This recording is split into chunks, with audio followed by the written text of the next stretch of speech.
Grok 3 is here, and of course, off the rails already. No surprises there. YouTube is crowned itself the undisputed podcast king, and we have Claude 3.7, just reminding us that it's still there, relevant, and actually, it's in the top spot. This is the Act 18 show. Hey, I'm Jason, faith-based entrepreneur and full-time digital nomad. Timestamps and sources below, along with a link to today's sponsor, our digital product launch kit. More on that later. So first up, let's go ahead and actually jump into YouTube. And we also have some cool feature updates as well. So number one, YouTube is apparently the biggest platform for podcasting by far. So according to their internal data, they had over 1 billion monthly active podcast, users or listeners. They have to say users because, listener versus viewer or whatever. And when you compare that to Spotify and Apple, YouTube is like pretty much beat both of them. So we have Spotify, who doesn't really publish specific podcast user numbers, but Spotify has 320 million users. That's total. And then, of course, Apple Podcasts is somewhere between 100 million and 200. And of course, these are estimates, but even if you combine those together, YouTube is arguably twice as big. And so if you've ever considered starting a podcast, or you have, apparently YouTube is the place to start, not iTunes or Spotify anymore. Although it might be quicker to get monetized on Spotify. It just depends on your niche and how many viewers or listeners you already have in your audience. Now, another quick update here from YouTube. If you have been using manual mid-roll ads, probably delete them. YouTube's apparently going to start marking manually inserted mid-rolls as interruptive, and they might not even show an ad anymore. So this is just YouTube taking more control over monetization and ads. But don't worry, we'll get to a way that all of us creators can actually start monetizing beyond ads, which I think is going to be a nice, good thing. So for this next update, this is best just shown. Next, we've talked about hype on the channel before, and while the feature is still in a very limited beta, there's now the option to pay to hype for eligible creators in Turkey, in addition to 3 free-of-charge hypes per week on eligible videos. Viewers who choose to pay to hype can give even more points to a single video, giving it a better chance to make it to the leaderboard. This will be available. So I really don't understand what they're trying to do here. Personally, I think it's so silly that people can pay to hype a video. I think if someone wants to support a creator they care about, they should just, purchase the creator's merch, or do, the super chat donations, or just directly donate, via the buy the coffee link. This seems like really odd, because then you wonder, well, is YouTube just getting paid for audience members to hype a small creator they like? I just think the money should go, if people want to support a smaller creator, then just support them directly. Don't give the money to YouTube and then hope YouTube promotes them, right? So I think this is kind of a silly feature. And the last YouTube update we have here that I wanted to share is apparently YouTube is in fact going to try rolling out a lower pricing plan. And I think this is awesome. So this was, of course, reported by Bloomberg. They do not have a number. The last time we got a number, it was around, $6 to $10 a month. And this is an ad light version.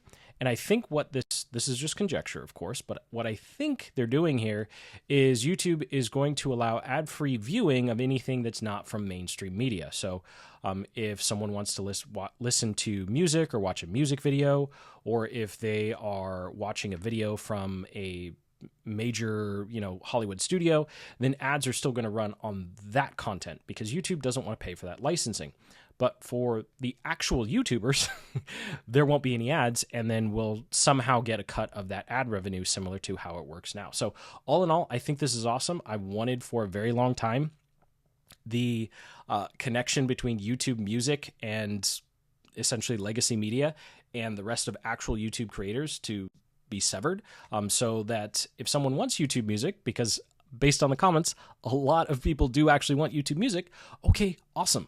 But for the rest of us who don't want YouTube Music, but just want to watch YouTube without ads, we're not no longer forced to pay for YouTube Music. So all in all, I think this is a good step.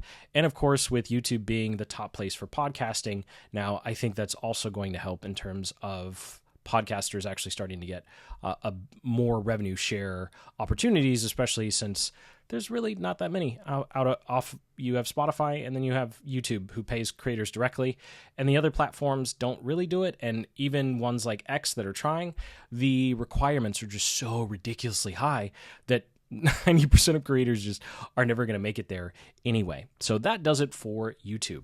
Now, a quick update with LinkedIn is that they are now going to show post impressions. So this is interesting. It comes from the Lindsay Gamble blog.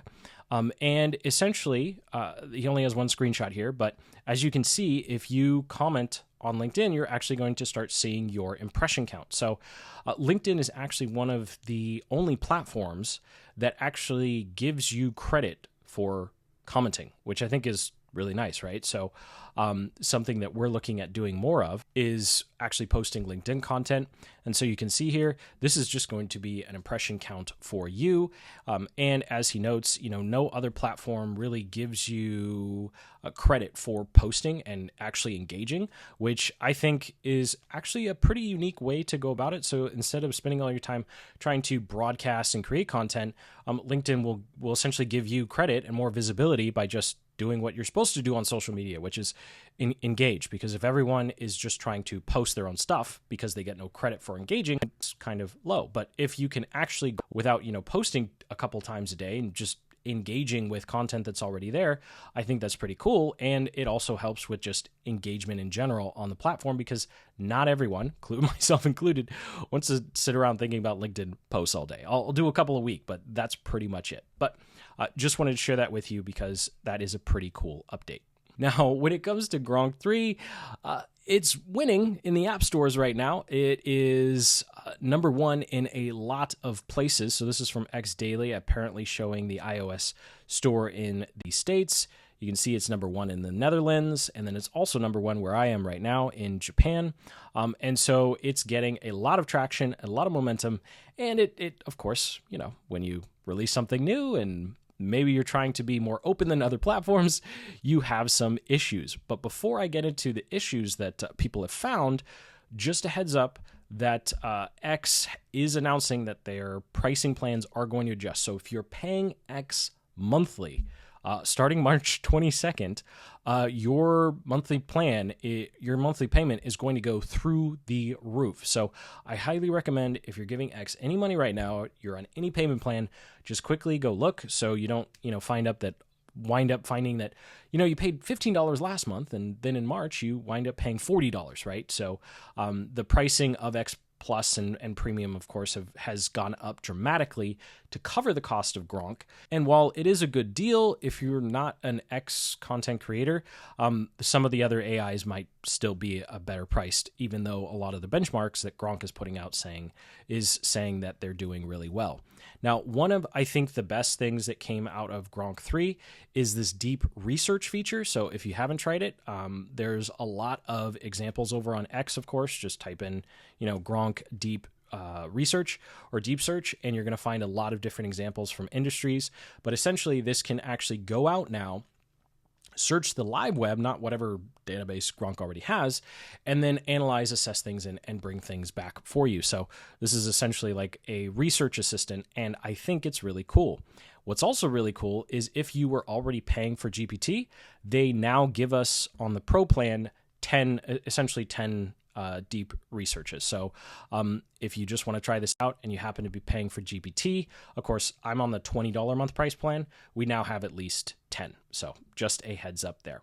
And one last note before we get into the controversy, you can actually now, clicking the wrong thing. You can now actually upload files to Grok 3. So that is really huge, because if you can't upload a spreadsheet or a document to an AI model, in my mind, it's kind of useless. I don't want to copy and paste for 10 minutes.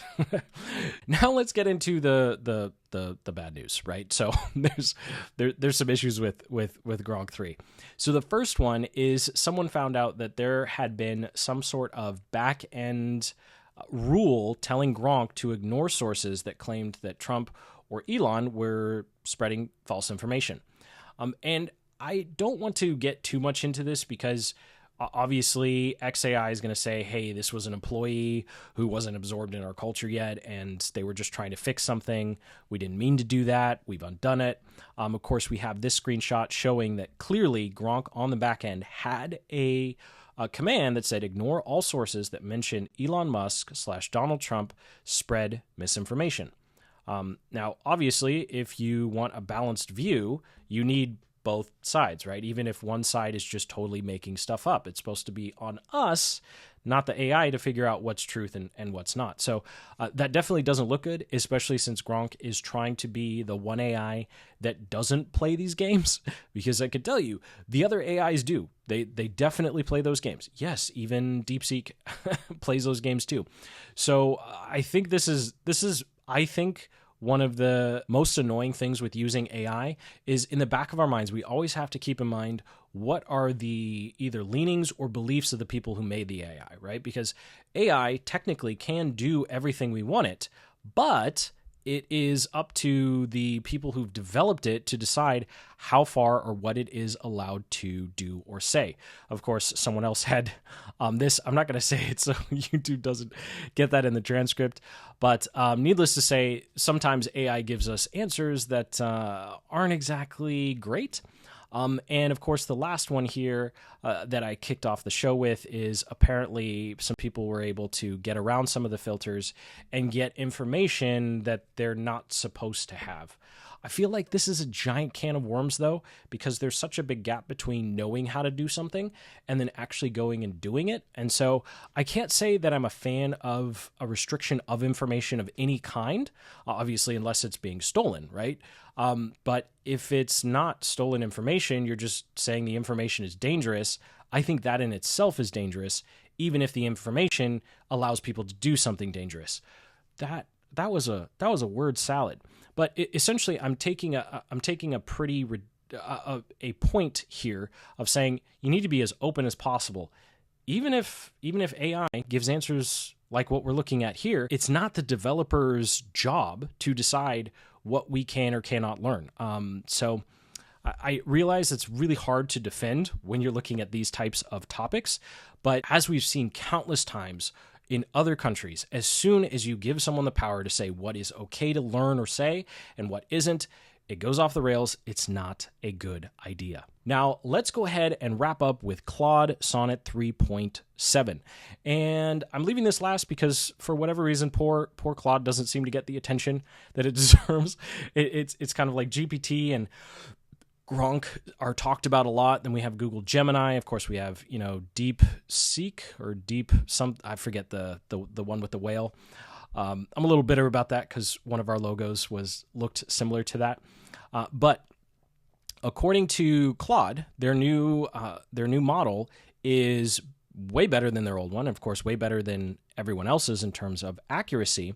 But more importantly, when we look at the developer leaderboard. So this is a tool that essentially developers can anonymously test models and then say which ones they think are the best. Claude 3.7 and 3.5 are number one, DeepSeek's number 3, and then of course we have GPT at number 4, and I don't even see Grok on this list at all. So I guess if you're a developer, you're probably not using Grok. You're probably, there it is. Grok 3 is at number 4. So needless to say, when it comes to choosing one, I think if you go with GPT, Claude, or Grok, you're pretty much 80 to 90% of the way there. And you really don't have to worry about like switching every other month because at this point, the updates are getting more and more incremental. And I wanted to wrap up with this little study that Claude did, essentially looking at, hey, how is our AI model being used? So you can see here their percentages. Of course, computer and mathematics is 37% of the prompts. and then they have little details about the different types of prompts that most people are using. And so I'll leave a link in the description below, because I think this is a good read to kind of see what people might be doing in your niche or industry. And of course, this chart was really eye-opening, showing that there is a really low percentage of people actually using AI in their jobs and in their work. And they even have a chart here showing different positions or different jobs. And then, of course, the salary per year and how that kind of plays out with number of people using AI. So I'll leave that below, because I think it's nice to look at data like this. And if you've ever felt like you're behind, to clearly see you're not. Most people are not using AI, and they're barely using it to their full capacity, because heck, AI companies can't even figure out how to create things for specific use cases yet. And so we all have some time. We still have some time, but definitely choose a model and really start getting used to using it. And before I start ranting on how to use AI, I'll go ahead and end it there. Do make sure you check out the link in the description to our digital product launch kit. If you have any aspirations of creating automated income with digital products or courses or just a simple ebook, or heck, even a prompt pack, those are some of our best sellers right now, then this is definitely going to help you get up and running as quickly as possible. So hit that like button, subscribe for more just like this, and until the next, keep building the business you love.